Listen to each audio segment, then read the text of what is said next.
They came from far away, not to build, but to take. Over 680,000 Chinese nationals, many linked to illegal gold mining, swept into West Africa like a tide unannounced.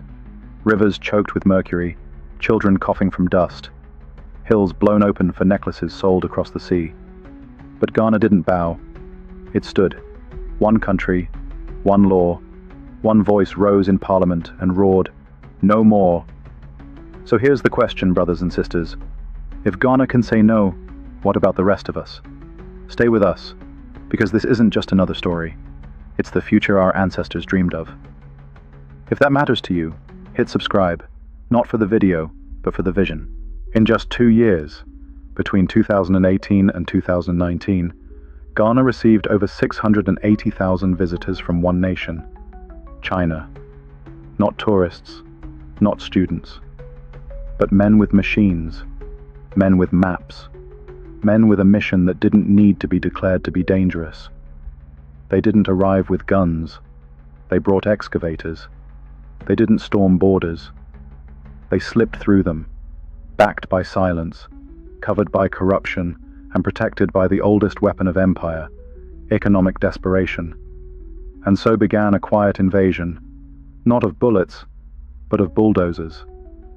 And its target wasn't just land, it was legacy. They called it Gallumsey, short for gather them and sell. A local term once whispered in villages, now shouted across headlines. What started as small-scale, informal gold digging by locals ballooned into a full-blown industry. Over 1 million people scraping the earth, chasing gold dust. 1 million. That's nearly a third of Ghana's entire gold output, not managed by state engineers, not taxed for national benefit, not reinvested in schools, hospitals or roads, but leaking, pouring into foreign hands, unchecked, unregulated, and often illegal. But the damage didn't stop at economics. It poisoned the veins of the land itself. 60%, let that sink in. 60% of Ghana's water sources are now contaminated. Mercury, cyanide, heavy metals poured into the rivers like curses. Once life-giving streams now carry sickness. The River Pra, the Offin, the Ankobra. These names used to mean something. They meant life. Now they mean warnings. And if this doesn't change by 2030, Ghana may be forced to import clean water. A nation that once bathed in abundance may soon beg for what once ran freely.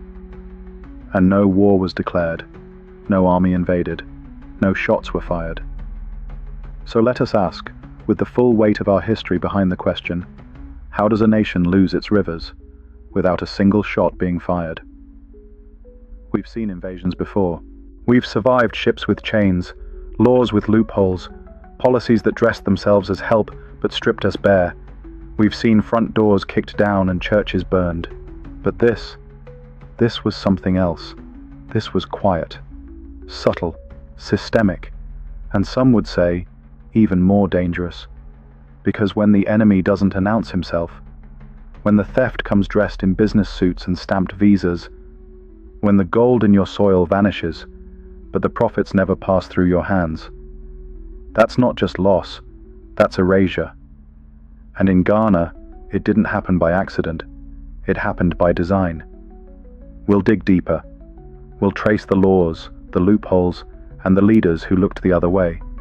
But for now, remember this. In 2 years, 680,000 came, and the rivers began to turn brown. For a long time, the law was written, but not enforced. The rules were clear, but the hands holding them trembled. But Ghana is no longer whispering. It is speaking in the language of justice. Let's be clear, the Minerals and Mining Act of 2006 and its amendments in 2015 and 2019 are not suggestions. They are declarations. Declarations that foreign nationals are absolutely prohibited from engaging in small-scale mining, in any form, by any proxy, under any disguise. And it doesn't stop there. Section 99, Clause 3 of the law is unequivocal. Any foreigner caught engaging in illegal small-scale mining is to face 20 to 25 years in prison, fines in the millions, and, most significantly, no deportation until the full sentence is served. This isn't symbolic. This is a message carved into the stone of the Republic. You will not dig our graves with our own gold. For too long, foreign profiteers exploited Ghana's patience as weakness, its hospitality as naivety. But those days are over. Honorable Maka Mubarak, standing before the Ghanaian parliament, said it without flinch, without pause, without apology. Ghana's soil is not for auction.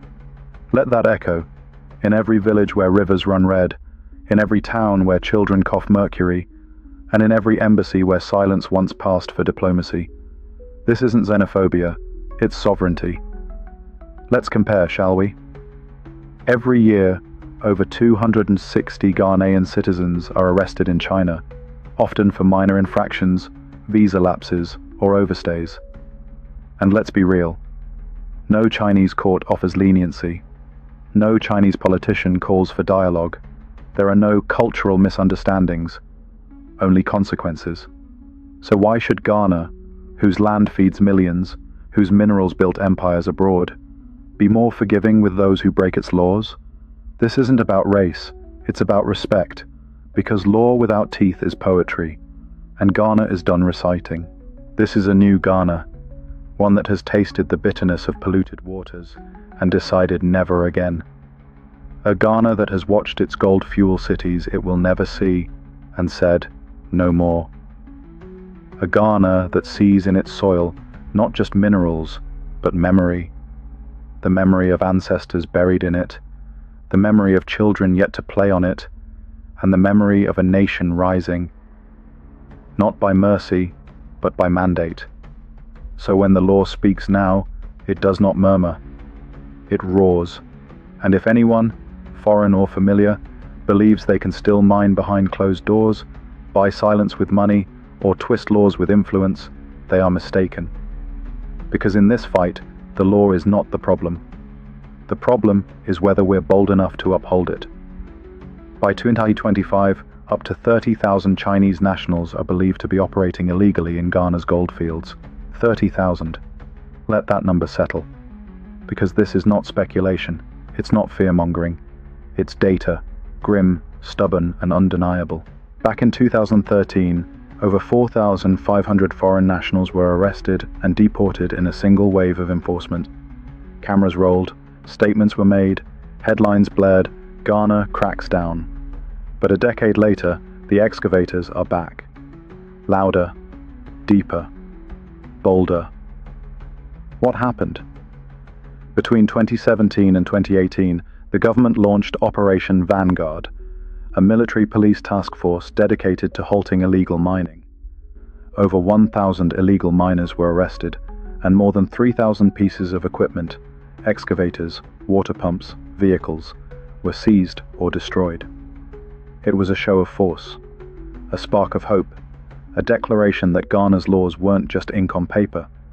But today, the rivers still run poisoned. The forests still burn, and the gold still flows, just not to Ghana's coffers. So the question must be asked, and not whispered, but shouted, why is this still happening? How can tens of thousands of foreigners mine Ghana's land, flouting its laws, without facing justice? Who is protecting them?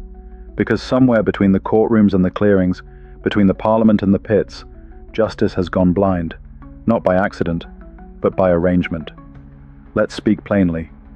Justice isn't just about laws. It's about who the laws are allowed to touch.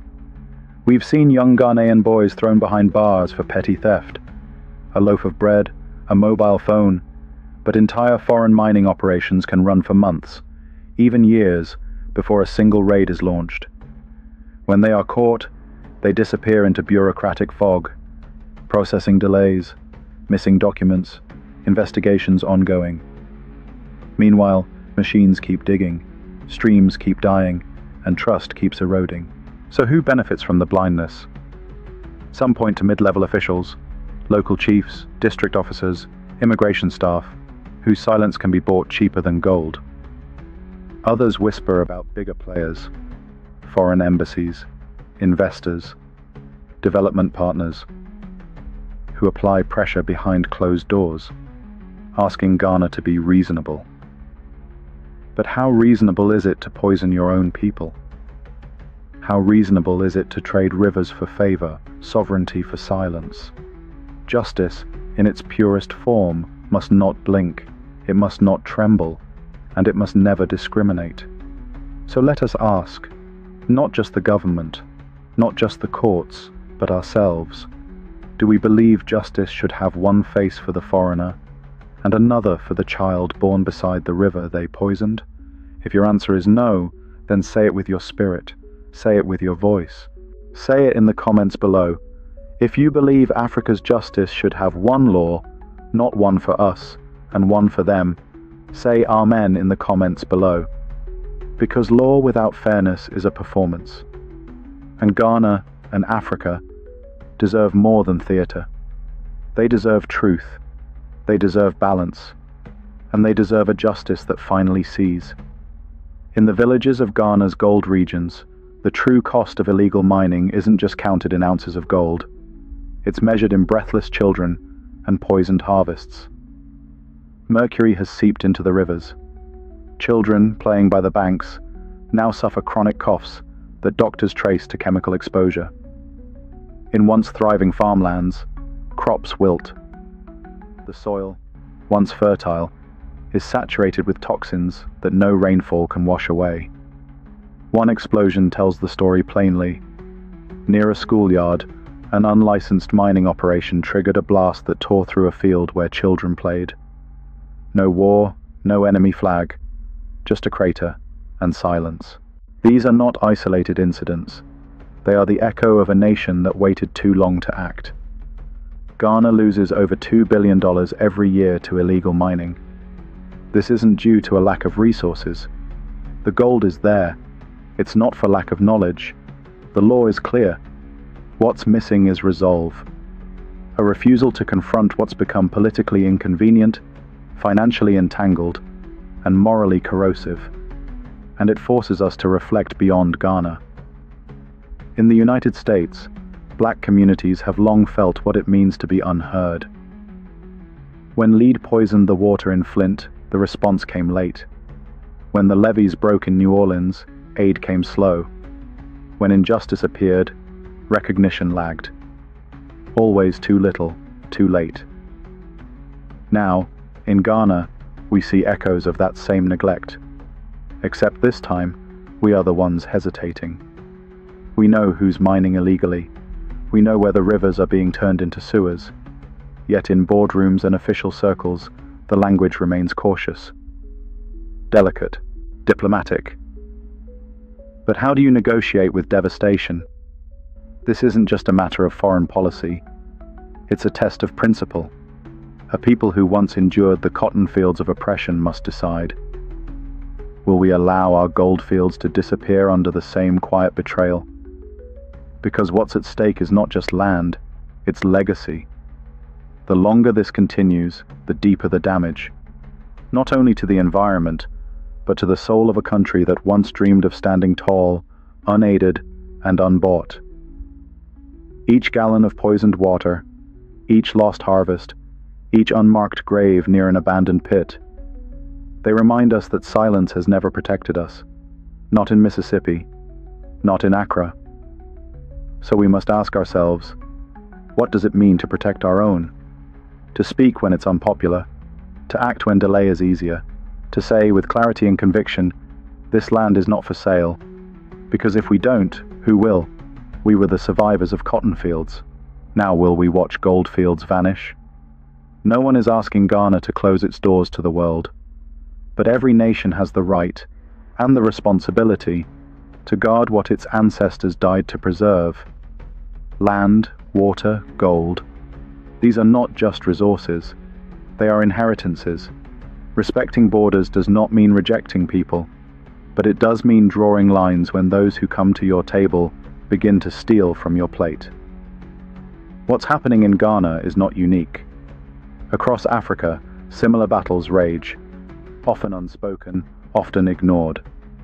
In the Democratic Republic of Congo, cobalt is pulled from the earth by children, while foreign corporations profit. Nigeria faces illegal oil extraction that pollutes rivers and corrupts institutions. In Zambia and Sierra Leone, mining towns rise overnight and collapse just as quickly, leaving behind holes, chemicals, and broken promises. This is not an isolated fire, it's a continental blaze. But fires can purify as well as destroy, so where do we begin? First, Ghana must strengthen what it already has. The Ministry of Lands and Natural Resources must be more than a regulatory body. It must be an empowered force, backed by funding, transparency, and political courage. Its officers must be equipped, not just with tools, but with protection from the pressures that come when power and profit collide. Second, education must carry the message forward. In every school, every youth program, every community forum, the phrase must be taught, repeated, and believed. Our land is not for sale. This isn't just a slogan. It's a defense strategy, a moral compass, a reminder that progress built on compromise is rarely progress at all. And finally, trust must be restored. In law, in leadership, in justice. People need to see that consequences are not reserved for the poor, the local, or the unconnected, that accountability travels upward as well as downward. When justice walks tall, the people do too. This moment can be Ghana's turning point, a chance to show the continent and the world that the fight for sovereignty is not a throwback to history. It's the heartbeat of the present. We've seen what silence brings. Now let's see what fire can do, when it's harnessed not for destruction, but for rebirth. This is not just about rivers turned brown or forests stripped bare. It's not even just about gold. This is about a continent being tested. Again. Tested not by armies or chains, but by something far more dangerous. Neglect dressed as trade, and silence mistaken for peace. Ghana's struggle is not isolated. It is symbolic. It stands as a mirror, held up to every African nation that still wonders whether it's too early to stand firm or too risky to speak out. But here's the truth. If we wait any longer, there may be nothing left to protect. More than 60% of Ghana's water is now unsafe to drink. Children are bleeding from lungs they never polluted. Farmers walk acres of poisoned land, praying for a harvest that may never return. And above all this, bulldozers still hum in the distance, louder than the law. So we return to the beginning. This is not just Ghana's fight. It's Africa's future. And it's the unfinished mission of every ancestor whose bones rest beneath our soil. They tilled this land, not for it to be sold. They marched, not for their rivers to be bought. They believed, so that we would never again bow quietly when our homes are pillaged, even by those who smile at our gates. If Africa is rising on its own terms, what's our role in this story? What does standing up look like? In your voice, in your vote, in your vigilance. We want to hear you. Not just for algorithms, for accountability. Should Ghana revoke foreign mining licenses completely, even at the cost of diplomatic ties? Do you believe the same law should apply to everyone, regardless of passport? What does economic independence mean when the mines are manned by outsiders? How should Ghana respond to China's growing influence? Cooperate, confront, or reclaim? What lessons can other nations, Nigeria, Congo, Sierra Leone, take from Ghana's path? And yes, tell us where you're watching from. Because this isn't just a Ghanaian conversation, it's a global black reckoning. If you're in the diaspora, if your roots trace back to rivers now running red, this story is part of your inheritance too. And if this story moves something in your chest, don't scroll past. Like, share, speak, subscribe, not for the video, but for the vision, because they hid our history long enough. Now, it's time we speak our future out loud. Thank you for being here. We'll see you in the next story, the kind they still don't want you to hear. And remember, whether you're in Harlem or Kumasi, Chicago or Accra, this is our fight, our soil, and our tomorrow.